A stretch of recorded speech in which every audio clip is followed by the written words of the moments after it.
क्या होता अगर रीना की मौत नहीं हुई होती? क्या चैप्टर 3 में दिखाए जाएंगे रॉकी भाई के इमोशनल मोमेंट्स? और क्या चैप्टर 3 में आनंद इंगलगी को होश आएगा? दोस्तों, ये हम सब ने देखा था कि जहां रॉकी को पहली ही नज़र में रीना से प्यार हो गया था, वहीं रीना को काफ़ी टाइम लगा था। धीरे धीरे उसे रॉकी से प्यार हुआ था, लेकिन फिर इनकी प्रेम कहानी सफल हुई थी और दोनों एक भी हो गए थे। लेकिन इससे पहले कि इनकी कहानी आगे बढ़ती, हमने देखा कि अधीरा ने रीना को मरवा दिया। लेकिन ऐसा क्या होता जब रीना की मौत नहीं होती? मतलब व्हाट इफ इससे पहले कि अधीरा रीना को मारे, रॉकी अधीरा को मार देता? कहानी में कुछ अलग ही ट्विस्ट आता। दरअसल होता ये कि रॉकी भाई अपनी जीने की उम्मीद नहीं छोड़ते और गुस्से में पार्लियामेंट जाकर रमिका सेन के सामने गुरु पांड्यन को मारने की धमकी नहीं देते, और उनका इतना डरावना रूप देखकर रमिका सेन उनके खिलाफ डेथ वारंट नहीं निकालती।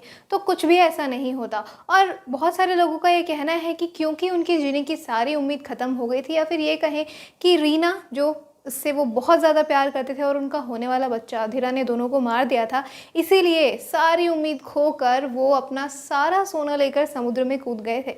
तो अगर इस कहानी में ये सब नहीं होता तो कहानी का रुख कुछ और ही होता। रुख कुछ इस तरीके से होता कि रॉकी का बेटा या बेटी उसके आगे केजीएफ की बागडोर संभालते और फिर इस तरीके से कहानी आगे बढ़ती।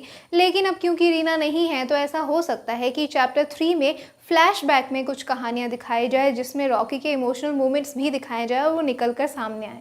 काफ़ी लोगों का ये मानना है कि रॉकी बहुत ही सेल्फिश है, उसे सिर्फ अपने आप से और अपने सोने से ही प्यार है, लेकिन ऐसा नहीं है। आपने देखा है समय समय पर कि किस तरीके से रॉकी अपनी माँ से और अपनी पत्नी रीना से भी बहुत प्यार करता था।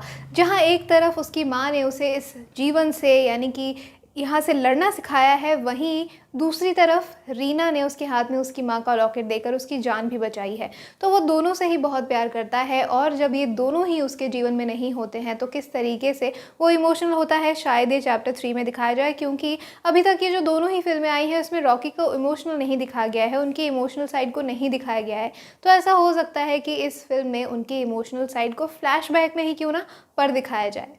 केजीएफ की आगे की कहानी को आनंद इंगलगी नहीं बल्कि उनका बेटा बताता है, क्योंकि उनकी तबीयत खराब हो जाती है। फिर उनके बेटे के रोल में प्रकाश राज हमारे सामने आते हैं, जो आगे की कहानी बताते हैं। लेकिन ऐसा भी हो सकता है कि किताब में बहुत सारी ऐसी चीज़ें लिखी हैं जो हुई ही ना हो, और आनंद इंगलगी अपने मुँह से असली कहानी बताए, इसीलिए उनका होश में आना भी बहुत ज़्यादा ज़रूरी है। तो ऐसा हो सकता है कि चैप्टर 3 में फिर से हमें आनंद इंगलगी ही ये कहानी आगे बढ़ाते हुए और ये कहानी सुनाते हुए नजर आए।